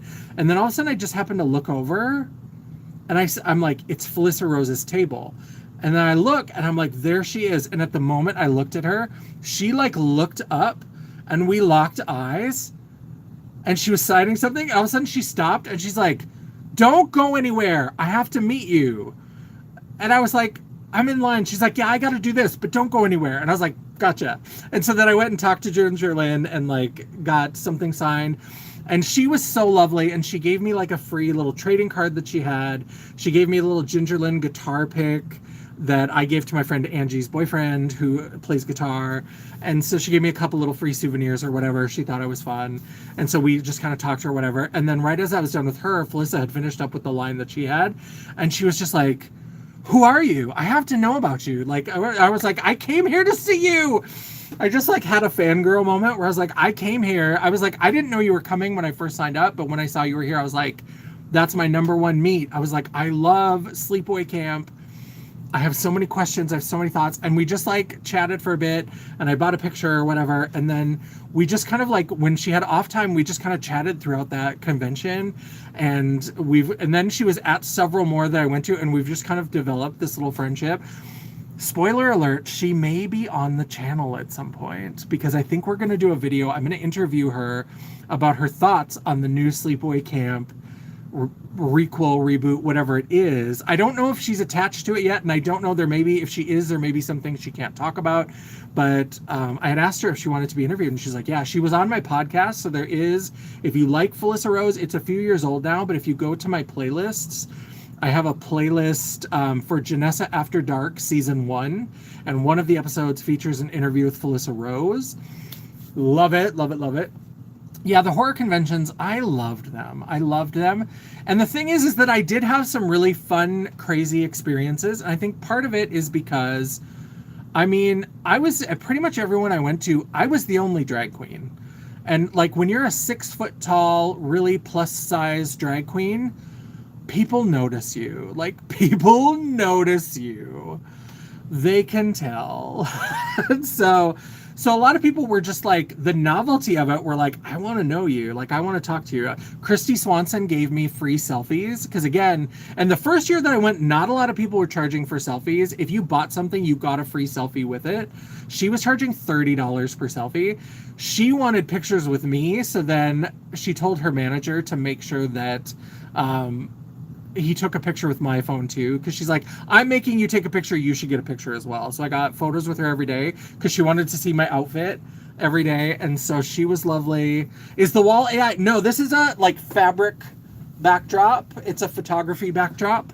That's why sometimes I have to zoom in at the beginning of lives, because you can see the top of the the top of the thing if it goes too high. But no, it is not AI. It's just, but I love the way it looks. I think it looks like a nice professional kind of background, because the rest of this office is a goddamn mess.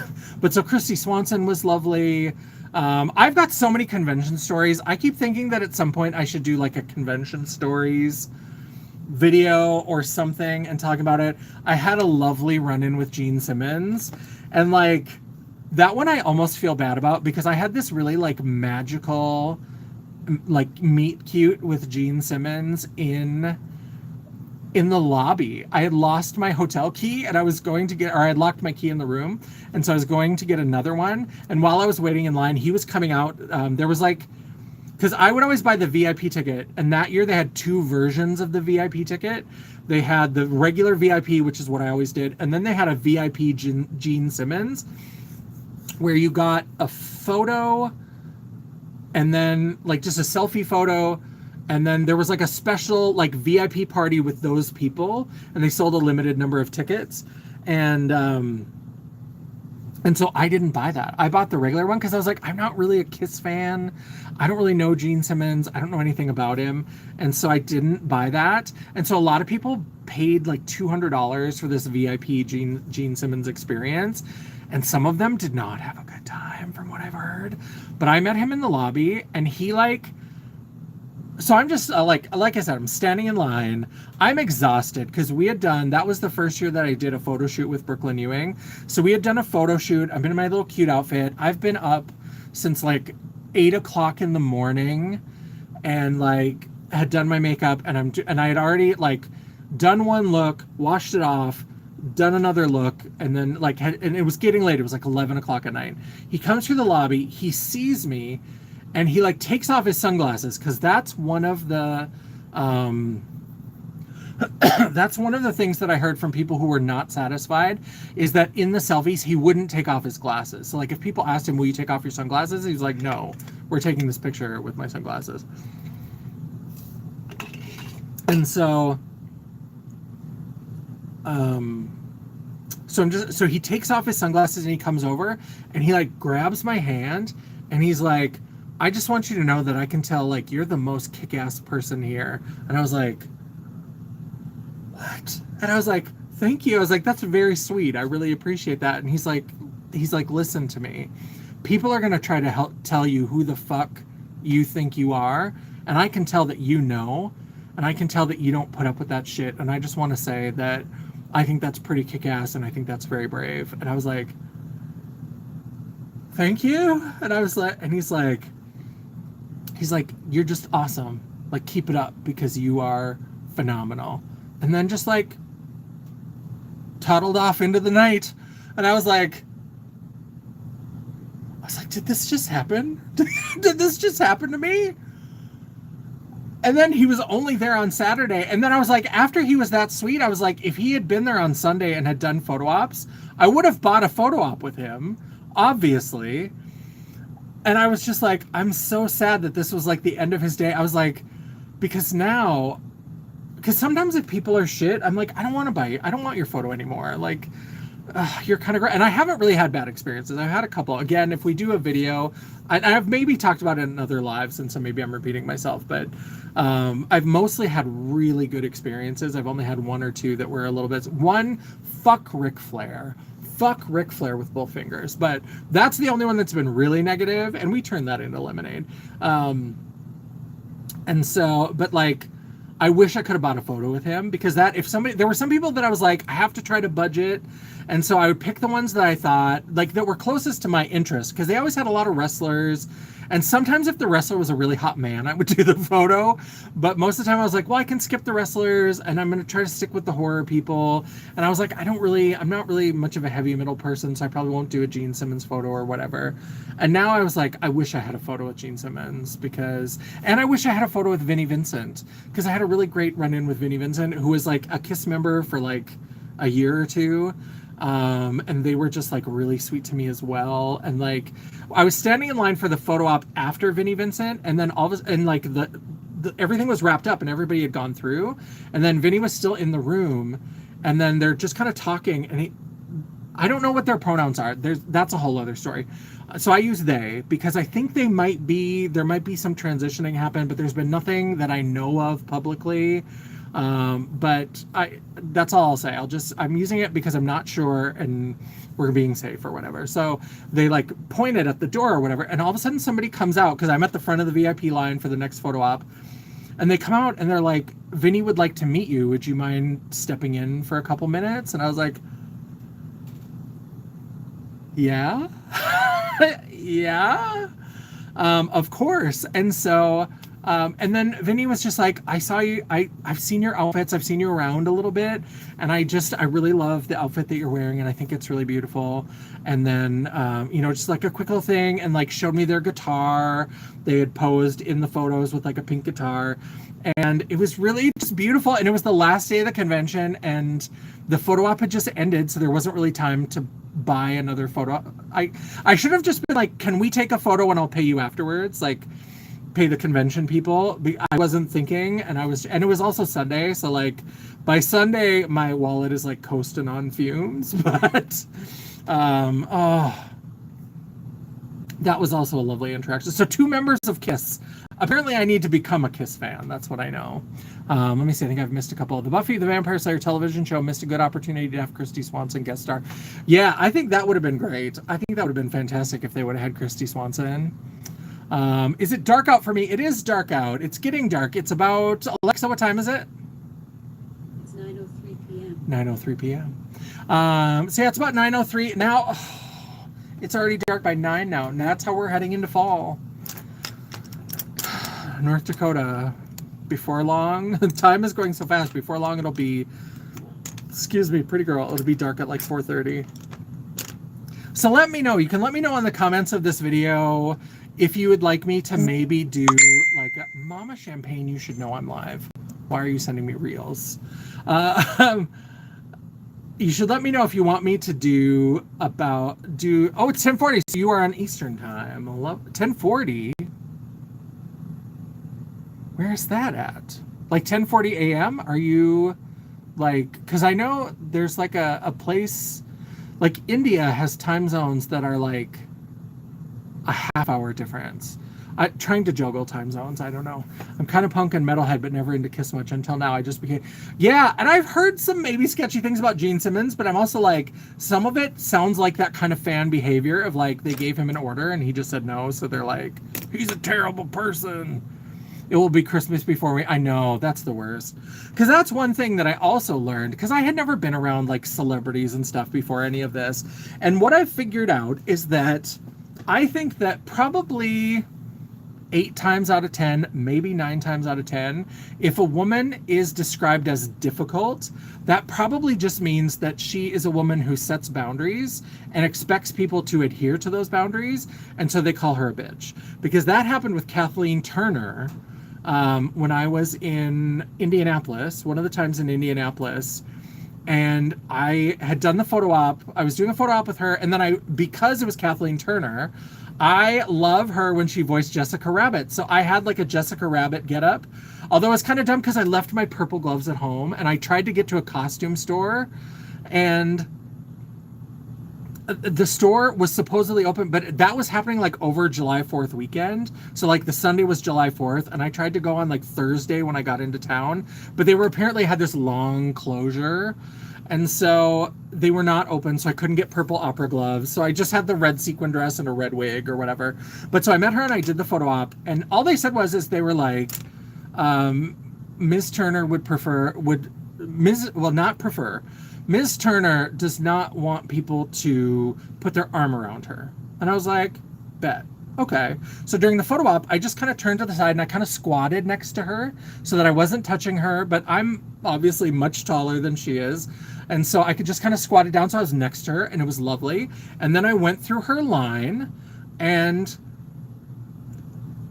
I had a couple photos and I had a Jessica Rabbit poster that I got. My friend Joe has a 12 gauge Gore. He like sells vintage posters and stuff. And so I bought this like Jessica Rabbit poster and I was going to have her sign it or whatever. And she signed it. And then I was like, oh, could you personalize it? Do you mind? I was like, to Janessa or whatever. And so she did that and whatever. And we had the little like 30-second chat or whatever that you have when you're going through the line. And she was lovely. And what I kept hearing from people, they're like, Kathleen Turner's a bitch. Kathleen Turner's a bitch. Kathleen Turner's a bitch. And I was like, oh, no, they're just mad that she set a boundary of don't touch me. Like, there are a lot of people at conventions. There's a lot of celebrities that don't mind. They love to do the hugs and they love to do all of that. And that is a great experience. I mean, Matthew Lillard is a great example because he'll do the prom photos all the time and he loves like giving people hugs and all this. He's there for the fans. But if you're not, I think that's okay. I don't think that just because you are a celebrity, just because you are there as a celebrity, as a whatever, you are not community property. And I feel that as a drag queen, because sometimes when I'm out and about as a drag queen, like people think I'm community property and they think they can grab my boobs or grab my butt and like all this kind of stuff. And it's like, calm the fuck down. That is not what this is about. And so I was like, oh, she's just a woman who set a boundary. Like she just said, I don't want people to put their arm around me or to like grab at me. Like I just don't want, we can like stand next to each other. We can pose, we can take pictures, we can chat a little bit.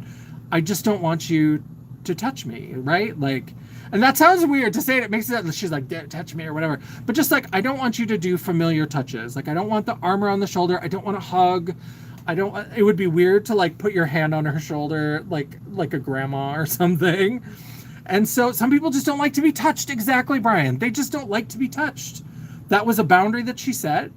And if you were fine with that boundary and if you respected that boundary, you had a lovely experience with Kathleen Turner. So the fact that there were a lot of people bitching about Kathleen Turner's a bitch, Kathleen Turner's a bitch, I was like, you're telling me which one of you don't respect consent? I was like, this is useful information for my brain because you don't understand or respect the idea of consent and boundaries. And that's something you should know. And I wish I could meet your wives and or girlfriends, if they exist, and tell them about what I have witnessed here today, because I think they might find it interesting. And if you are single, maybe I'll send you back to your mother with a note. So I also hate how the word complicated means has thoughts and emotions that other person can. Yeah, and it's never men, right? It's never, and men are the worst at it. You always hear about like the shit that Jared Leto always pulls on like a movie set or whatever. And a woman like will be called difficult and get much more pushback than he ever does for just like being like, that crosses my boundary. And they're like, she's a bitch, she's difficult. Blah. It's like, what are you talking about? What are you talking about? Debbie, hopefully you come back. I can't promise I'll still be here. We're getting on. We're at a minute. We're at an hour and 40 minutes. I don't like to be touched by most. Yeah, some people don't like to be touched, and that's fine. Just because you are paying for an autograph, paying for a photo, paying for whatever, doesn't mean that like that comes with getting to like manhandle and hug and I get that person is important to you. I get that person, but they're still a person. Like you have to like at some point, some of these fans have a hard time separating the work and how the work impacts them and how it feels to them from the fact that this is still a real person. This is still a real human a real human being. Oh, it's so weird. They get set in their ways when they're older. Yeah, like whatever it is, whether it's because she's older and set in her ways, whether it's germaphobe, whatever it is, it doesn't matter. That's a boundary she set and it needs to be respected. Like that's so basic. And the fact that so many, and Linda Blair gets the same, although I love Linda Blair. I had great interactions with Linda Blair. She also kind of liked the drag queen and I helped her with her Amazon account. She had it when in our little discussion, she asked where I worked. I said I work for Amazon. She's like, I'm having trouble with my Amazon account. She's like, can you help me with that? And I was like, maybe. I was like, do you sell stuff on Amazon? She's like, yeah. And I was like, actually, that's what I do. So I can probably help you. She's like, Linda or whatever her name was, her road manager. She's like, give this queen your card. What's your name? Janessa. Give Janessa your card. She's going to help us with our Amazon account. And so I got her manager's card. And then I like helped her sort out this issue with her account. But Linda Blair likes to be late. I will say that. Linda Blair, and I don't know why, on Sundays they would always put her as the first photo op of the day. And so she was always like a half hour late and mad. But I always had a lovely time with her. Yeah, Jared Leto is ick. No one gets in my personal space. Yeah. Right, Janet thing. I'm a little bit of a hugger, but I'm like, but I get when people are not. His method acting is ridiculous. Yeah, Jared Leto, when I heard about like what the shit he was doing on Suicide Squad, I was like, if that was a woman, he would never work again. If Jared Leto was a woman and pulled the kind of shit that he did on Suicide Squad, would never work again. Not even being difficult, not being anything, would be blackballed out of the industry. And with Jared Leto, it's just like, well, he's a method actor. No, he's an asshole. He's an asshole. He's an asshole man who's entitled and doesn't respect people's boundaries, period. So, fuck that guy. I'm back. For her age, Linda Blair age. Yeah, she's so cute. She's so petite. And she can be a little sharp, but she loved a drag queen. So again, I had good experiences with her. I had good experiences with Dee Snider. Was lovely. Some, even if it wasn't like a full, like, big interaction or whatever, there were some people that I just had little interactions, like we took a photo together or whatever. Like John Cusack was at the last Atlanta one that I went to, and I didn't go to his booth. I didn't buy anything except the photo ops. I didn't buy like a signed photo or whatever. And so because the prices had gone like up and up, so I was like, the earlier ones, the prices were a lot lower, so I would try to do like a photo op and a signed photo like of their character. But it got to a point where for a lot of the ones, if I wasn't as invested, I had to like choose one or the other. And so I usually would choose the photo op because then it's like me with the person rather than just a signed photo. And so, but John Cusack, I came in and he's tall. He's got to be like 6'4", 6'5", because I'm 6'2". And I don't think I was wearing heels. I think I was wearing sneakers, but I was still maybe like 6'2.5" in my shoes, 6'3". And he just was like, cool. You're cool. I like this. And then we like took the picture or whatever. And he was another one that everyone said was really standoffish and like didn't connect with people. And he was like, haha, I like this. I like what's going on. I tried to watch My So-Called Life, but saw Leto was in it and just couldn't. I think that was before he was an asshole. He was also in an episode of Almost Home, which I love. I loved the Torkelsons. That's another thing that should be a video at some point, because I love the Torkelsons, and the Torkelsons lasted for one season, and then it got retooled as this show called Almost Home. And so the Torkelsons was set in like Oklahoma, and it's this single mom with 5 kids, and it's so dumb, but it's so like hokey and homey and like really sweet or whatever. And then Connie Ray is the mother and all this kind of stuff. So then it didn't really get the ratings they wanted, but they decided to retool it. And so they had her move. So when Almost Home starts, it starts in Oklahoma, and there's like this little introduction where like their house got foreclosed on. And so had to like go to Seattle to become a nanny. And they were like, and so Dorothy Jane, the oldest daughter, who's kind of the main part of the original show, she's doing this voiceover, and he's like, Mr. Morgan thought Mama was such a good mama.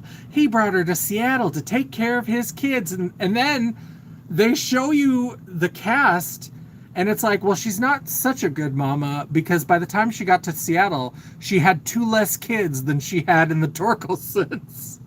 Because she had 5 kids. When they went to Seattle, she only had 3 kids. They had the 2 youngest, and then Dorothy Jane. The other 2 in the middle, Chucky Lee, and I don't even remember the other one's name. She was such a kind of nothing burger, even in the Torkelsons, so I get it. But like, those 2 just got written out entirely, and we just pretended they never existed. And then Mr. Morgan had 2 kids. One of them was, yes, Brittany Murphy.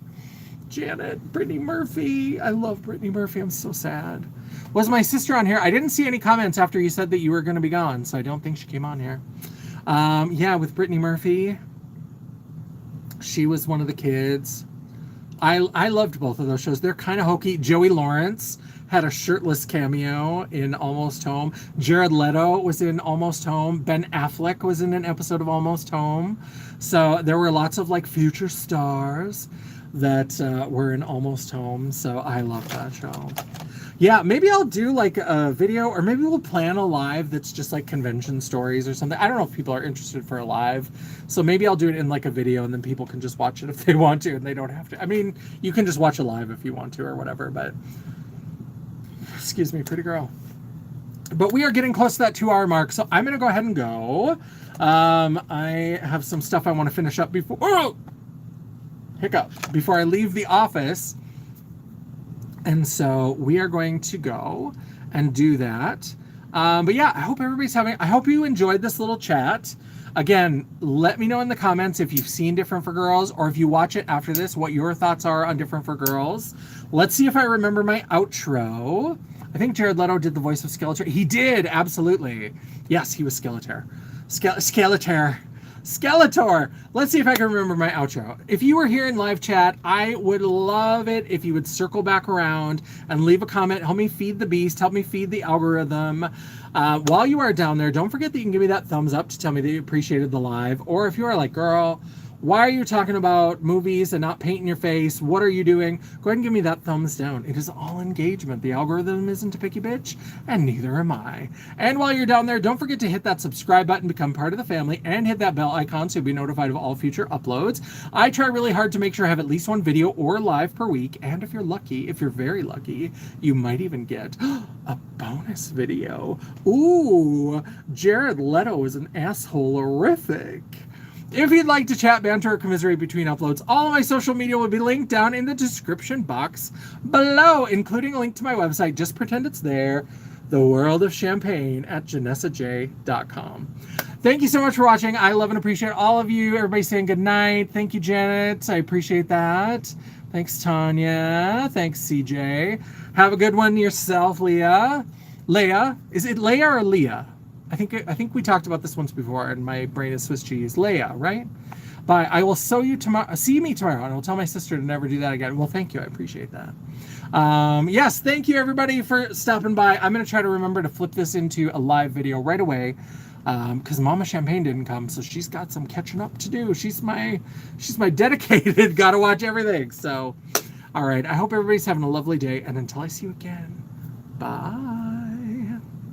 Where's, okay, the awkward ending of the stream. There we go. Always forget. I don't know why it's so hard.